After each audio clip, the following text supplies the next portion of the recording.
Thank you. The question number 13641. The Minister of the Home and Disaster Management. అధ్యక్ష ధన్యవాదాలు అధ్యక్ష. సభ్యులు అడిగిన క్వశ్చన్ అధ్యక్ష, విజయవాడ బుడమేరుకు సంబంధించి వరదల గురించి అడిగారు అధ్యక్ష. ఈ బుడమేరుకి సంబంధించిన వరదలు, విజయవాడలో వచ్చిన వరదలు అధ్యక్ష ఆకస్మిక వరదలు అధ్యక్ష. అవి ఎందుకంటే వాట్ ఎవర్ ఇట్, ఇప్పుడు ఇంతకు ముందు గవర్నమెంట్ చేసిన తప్పిదాలు అవునాయండి.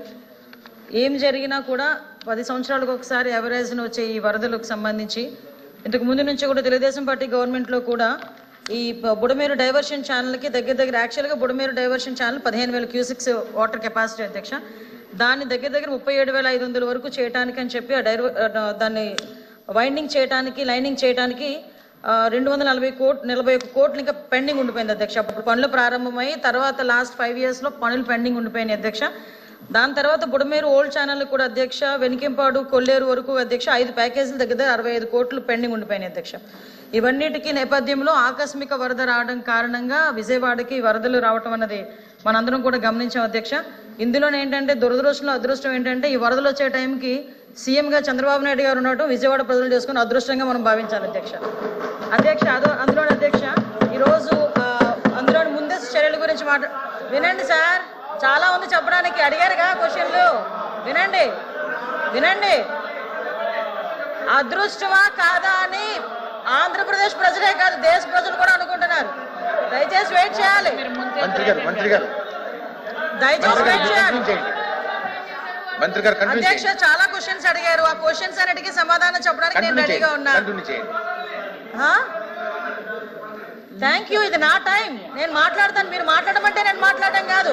స్పీకర్ నాకు ఇచ్చిన టైం ఇది, చైర్మన్ గారు నాకు ఇచ్చిన టైం ఇది. నువ్వెవరు చెప్పడానికి నాకు మాట్లాడమని? స్పీకర్ గారు నాకు ఇచ్చిన టైం ఇది, నువ్వెవరు చెప్పడానికి నాకు మాట్లాడమని? సార్ మెంబర్ ఎట్లా మాట్లాడతారు? ఎట్లా కూర్చోండి. గౌరవ మంత్రి గారు మాట్లాడుతుంటే మెంబర్ గారు అట్లా ఎగతాలు చేస్తూ మాట్లాడతాం కరెక్టా సార్? కంట్రోల్ చేయండి, సభ్యులు కూర్చోండి. అరే ఒక మంత్రి మాట్లాడుతుంటే ఎగతాలు చేస్తే మెంబర్ మాట్లాడతారా? మీరు కంట్రోల్ చేయండి. ఏంటి సార్ ఇది? హౌస్ కంట్రోల్ చేయండి సార్. ఇది హౌస్ ని ఆర్డర్ లో పెట్టుకోండి సార్. మీతో మిమ్మల్ని ఉద్దేశించి మాట్లాడాలి తప్ప మమ్మల్ని ఉద్దేశించి మాట్లాడేయండి సార్.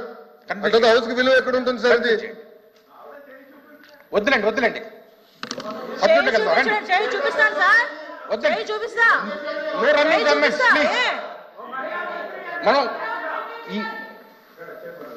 మనం ఎక్కువ ప్రశ్నలు ఉన్నాయి, ప్రశ్నలకు చక్కటి సమాధానం రాపించాలి. అందులో కొంచెం ఒక సమయంగా మీరు ఉన్నతను కోరుతున్నాను అధ్యక్ష. ఈ విషయంలో అధ్యక్ష సుమారుగా ముందస్తు చర్యల గురించి కూడా అధ్యక్ష అడిగారు. ఇవి ఆకస్మిక వరదలను ముందే చెప్పాం అధ్యక్ష. అయినప్పటికీ కూడా వర్షపాతం రోజుకి అంటే దగ్గర చూసుకుంటే అధ్యక్ష వర్షపాతం కూడా 800 రెట్లు పెరిగింది అధ్యక్ష. అంటే సాధారణంగా జరిగే వర్షపాతానికి కన్నా చాలా ఎక్కువగా వర్షపాతం అనేది నమోదైంది. విజయవాడ పరిసర ప్రాంతాల్లో దగ్గర 36 సెంటీమీటర్ల వరకు కూడా వర్షం నమోదవటం, అదేవిధంగా కృష్ణాకి కూడా దగ్గర 11,43,000 క్యూసెక్స్ వాటర్ కూడా చేరటం మనందరికీ కూడా తెలిసింది అధ్యక్ష. దానికి సంబంధించి మనం అందరం ఇక్కడ ప్రభుత్వ యంత్రాంగం వెంటనే స్పందించింది అధ్యక్ష. వెంటనే స్పందించి ఇమీడియట్ గా ఇక్కడ సుమారుగా 294 సహాయ శిబిరాలు, అదేవిధంగా 1717 మెడికల్ శిబిరాలు కూడా ఏర్పాటు చేసుకోవడం జరిగింది. దాంతో పాటు వాళ్ళందరికీ కూడా 10 రోజులకి సంబంధించి 1,15,00,000 ఫుడ్ ప్యాకెట్స్ కూడా వాళ్ళందరికీ పంపించడం. రిలీఫ్ సంబంధించి ఫుడ్ ప్యాకెట్సే కాదు అధ్యక్ష, క్యాండిల్స్, మ్యాచ్ బాక్సుల దగ్గర నుంచి మొదలు పెట్టుకుని వాటర్ బాటిల్స్ వాటికి యూజ్ చేసుకోవడానికి కూడా, తాగడానికి కాదు అధ్యక్ష, వాటర్ యూజ్ చేసుకునే దానికి కూడా వాటర్ కూడా పంపించుకునే ఏర్పాటు కూడా మనందరం కూడా చేసుకున్నాం అధ్యక్ష. అదేవిధంగా జరిగిన నష్టం అంటే ఇందులో అధ్యక్ష ఆహార పొట్లాలకి ఇక్కడ ఒక విషయం కూడా చెప్పాలి అధ్యక్ష. ఒక దార్శనికత కలిగిన నాయకుడు ఒక క్రైసిస్ ని ఎలా మేనేజ్ చేస్తారని చెప్పడానికి ఒక బెస్ట్ ఎగ్జాంపుల్ కింద చెప్పొచ్చు అధ్యక్ష. మొత్తం విజయవాడ మొత్తం నగరం అంతా కూడా ఆ పార్ట్ ఏదైతే ఉందో ఆ పార్ట్ మొత్తం నీట మునిగిపోతే అక్కడున్న వాళ్ళకి ఆకస్మిక వరద కారణంగా వాళ్ళు బయటకు వచ్చి ఈ ఫుడ్ ఎసెన్షియల్స్ కూడా తీసుకోలేని పరిస్థితిలో ఫుడ్ తీసుకెళ్ళి ఇవ్వడానికి కూడా ఒక్కొక్క సందర్భంలో ఇబ్బంది పడే సందర్భంలో, హెలికాప్టర్లు కూడా పనిచేయని సందర్భంలో డ్రోన్స్ ఉపయోగించి మొట్టమొదటిసారిగా ఫుడ్ సప్లై చేసిన గవర్నమెంట్ ఏదైనా ఉందంటే ఇప్పుడు ఎన్డీఏ గవర్నమెంట్ గా మనందరం కూడా గర్వపడాలి, అభినందించాలి అధ్యక్ష. దీనిలో కాంట్రవర్సీ కూడా ఏమి లేదు, అభినందించాల్సిన అవసరం కూడా ఉంది. ఇప్పటి వరకు డ్రోన్స్ ఉపయోగించి ఫుడ్ సప్లై చేసిన పరిస్థితులు కూడా ఎక్కడ కూడా కనిపించలేదు. దీంతో అధ్యక్ష మొత్తం జరిగిన నష్టం అధ్యక్ష దగ్గర మనకి వ్యవసాయానికి చూసుకున్న అధ్యక్ష 23,297.45 హెక్టార్లు, హార్టికల్చర్ 11,177.77 హెక్టార్స్, పశుసంవర్ధక సంఖ్యలో 89,000 10, మత్స్య పరిశ్రమ 632, దెబ్బతిన్న గృహాలు 98,662, R&B రోడ్స్ దగ్గర నుంచి చూసుకుంటే అధ్యక్ష 664.810 కిలోమీటర్స్ అధ్యక్ష. నెక్స్ట్ పిఆర్ రోడ్లు, ఆర్డబ్ల్యూఎస్ రోడ్లు అన్నీ కలిపి మనకు అంచనా ప్రకారం అధ్యక్ష మరణాల సంఖ్య 43 అధ్యక్ష. దానికి 2,15,00,000 రూపాయలు ఇచ్చున్నాము. గృహ నిర్మాణానికి సంబంధించి 204,36,78,000 రూపాయలు ఇచ్చున్నాము అధ్యక్ష. అదేవిధంగా అన్నిటికీ సంబంధించి 304,80,88,000 రూపాయలు మనం ఈ సహాయ నిమిత్తం ఖర్చులకి ప్రజలకు ఇచ్చిన పరిస్థితి ఉంది అధ్యక్ష. దీంతో పాటు మీకు తెలిసి చాలా ఖర్చులు ఉన్నాయి అధ్యక్ష. ఖర్చులన్నిటికీ సంబంధించిన పూర్తి ఇన్ఫర్మేషన్ అంతా ఇచ్చాము అధ్యక్ష. మరి వెండితో అరుణ్ కుమార్ గారు సభ్యులు అయిన తర్వాత మాట్లాడదు. ఫస్ట్ సిగ్నేటరీ ఉన్నారు, సిగ్నేటరీ అయిన తర్వాత. ధన్యవాదాలు అధ్యక్ష. ఈ బుడమేరుకి కృష్ణా జిల్లా వాసిగా అధ్యక్ష 4 సార్లు వరద వచ్చింది అధ్యక్ష. 89లో వచ్చింది అధ్యక్ష, 95లో వచ్చింది, 96లో వచ్చింది, 99లో వచ్చింది అధ్యక్ష. ఈ 4 సార్లు వరదల్లో 3 సార్లు వరద చంద్రబాబు నాయుడు గారు ముఖ్యమంత్రిగా వచ్చింది అధ్యక్ష. 2014లో ఈ బుడమేరు ఆధునీకరణ కోసం 464 కోట్ల రూపాయలతోటి చంద్రబాబు నాయుడు గారు బుడమేరు ఆధునీకరణ చేపట్టారు అధ్యక్ష. 2014 నుంచి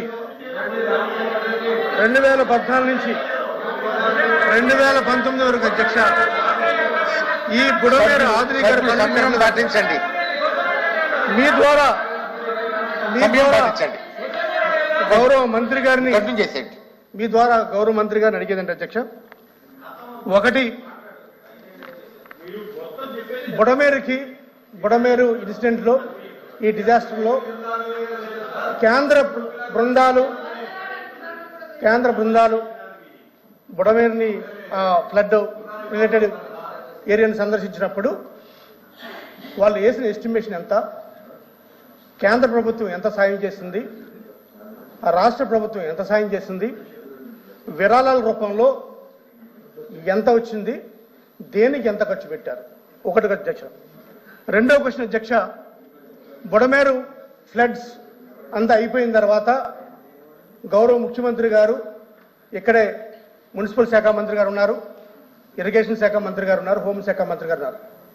వీరంతా కూడా విజయవాడలో ఉండి వివిధ సందర్భాల్లో చెప్పింది అధ్యక్ష, బుడమేరుని ఆధునీకరణ చేస్తాం, ఆపరేషన్ బుడమేరు స్టార్ట్ చేస్తాం, 1 monthలో ఆపరేషన్ బుడమేరుని చేస్తాం. ఎందుకంటే బుడమేరు అంతా కబ్జాలతో నిన్నుంది, అంతా కూడా ఎంక్రోచర్స్ ఉన్నారు.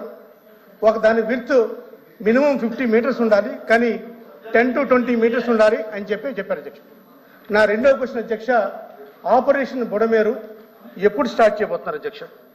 అదేవిధంగా అధ్యక్ష, గౌరవ మంత్రి గారు ఇప్పుడు చెప్పారు అధ్యక్ష, కాంపన్సేషన్ ఇది ఇచ్చాం, వీళ్ళందరికీ కూడా ఎప్పుడూ చేయనంతగా చంద్రబాబు నాయుడు గారు చేశారు, విజన్ ఉన్న నాయకుడు అని చెప్పారు అధ్యక్ష. సంతోషం.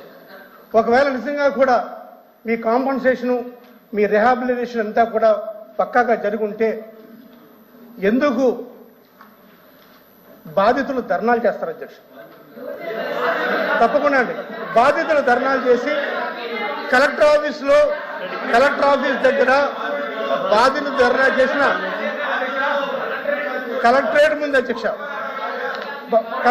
అధ్యక్ష, ఎక్కడో కాదు అధ్యక్ష, కలెక్టరేట్ ముందు బాధితులు మాకు కాంపన్సేషన్ ఇవ్వండి, మీరు ఇచ్చింది మాకు సరిపోలేదని చెప్పిన సందర్భాలు ఉన్నాయి అధ్యక్ష.